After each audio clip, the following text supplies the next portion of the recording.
Yes, General Muhoozi Kainerugaba, mutabani wa Mwami Yoweri Kaguta Museveni, nga bwe tumumanyi Chief of Defence Force, n'okwogera ebitakwatagana, ssaako n'okukangakanga n'okutiisatiisa nga bulijjo. Avuddeyo era ne yessa mu butaala, n'agamba nti nga wakumandinze amagye agadiployingibwa mu ggwanga erya South Sudan, bino gakole bino wammanga. Mu statement y'okusinziira ku mukutu gwe ogwa Twitter, bw'atwitinze olwaleero era ne kirese bannayuganda beebuuza nti ddala Muhoozi lwaki asigala eno ku ground n'agenda mu maaso ng'atuwa orders, ddala orders z'atowa baziteeka mu nkola oba jjukira ku kagye tuwulire nti amagye ga Uganda aga UPDF 11 ge gakafiira mu ggwanga erya South Sudan. Era nga UPDF tenaba kuvaayo ng'eyogera mazima okuggyako okuwakanya ebyo biba byogeddwa ebigambibwa nti bagiwaayiriza nti biri awo biri fabricated. Tusigala nga tuli mu bbanga kubanga bano baana baffe badeployingibwa eyo ne bagenda mu maaso kuba mulimu abanene abakifunamu buli wo deploying amagye ye project namba kitegeeza ssente ziba zizze okuva mu mawanga agambirire omusolo okuva mu ggwanga erya Uganda ssaako n'okuva eri mu ggwanga erya South Sudan. Naye ng'oli ku Yugi Update TV kosinza oba ng'otuwiza bale kwekumira ku mayingo gano gw'atannatweyunga kukkirira wansi waliwo ekigambo subscribe kikoneko ojja kuba ng'osobola bulungi nnyo tweyungako. Abali emitala w'amayanja, abali Obungereza, abali mu Amerika mwena mbatumiddeko, nammwe abali mu Buwalabu abagenda okupakasa mbatumiddeko mukola ky'amaanyi nnyo okubeera ku mayingo gano aga Yugi Update TV. General Muhoozi Kainerugaba wabadde atweetinga avuddeyo n'agamba nti nno nakomandinze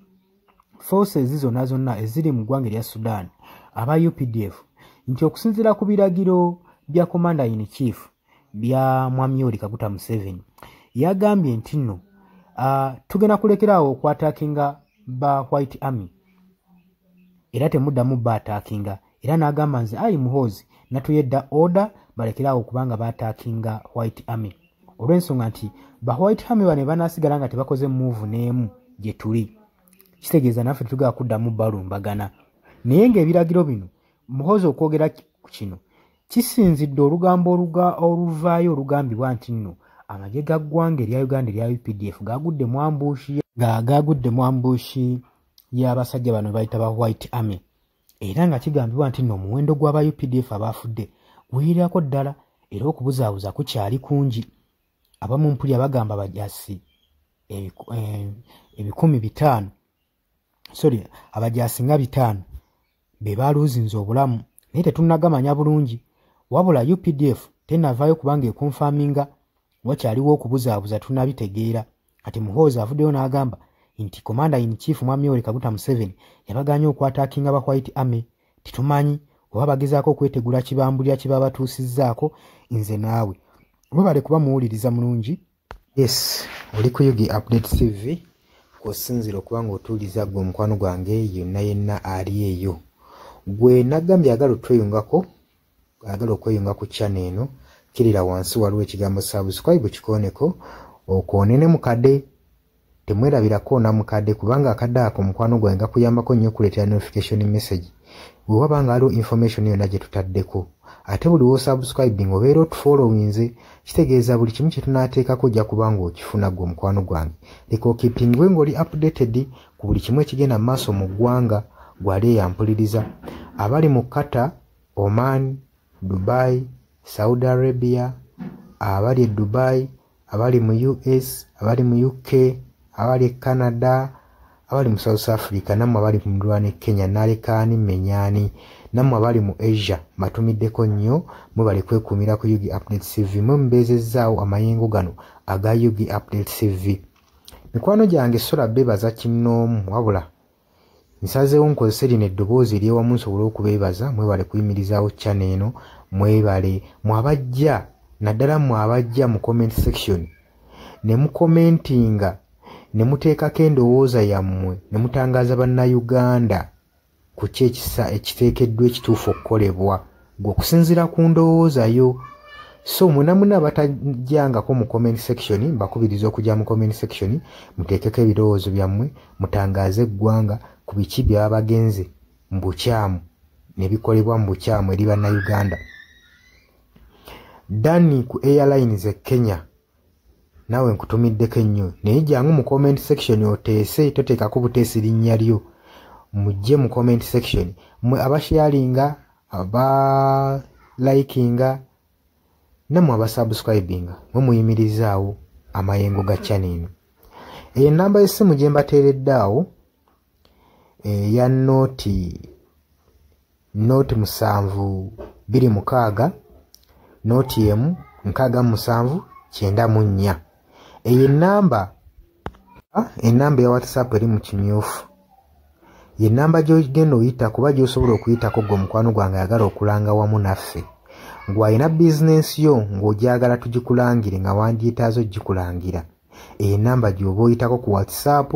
osobole okuba nga naye bizinensi yo gikuba abantu tugikulangire gwe mukwano gwange ali eyo ampuliriza nengenda maaso n'okulabula abantu ku biki ebigenda maaso mu ggwanga naddala ng'akalulu kano aka 2026 katuukuse kengedde kati buli muntu alina kubeera vigilant olina kubeera bulindaala oleme kutunda mwoyo gwo mukwano gwange waliwo abatunda emyoyo gyabwe olw'M1,500 sukaali gwe beera ng'omanyi akaseera wekanaatuuka akakuba ballot paper beera nga manyi omuntu ng'omanyi omuntu ogwogenda okuwa gwogenda ottiikinga gwe gwolaba asobola okukulaakulanya ekitundu kyo constituency yo gwolaba agenda otwala eggwanga mu maaso bannange tusibwa nnyo akatambaala mu mutwe mu biseera nga bino newankubadde obwavu babubalumizza mutya totunda mwoyo gwo ku lw'akantu katono wabula saasira ku ggwanga lyo osaasire ne ku zadde lyo osaasire ne ku future weenaabeera lowooza ku by'emu maaso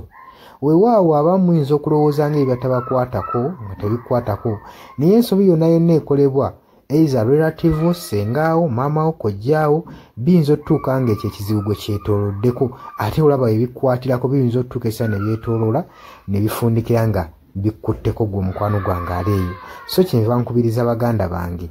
mwenna abali ku Yugi Update TV ogenda maaso n'okusharinga information eno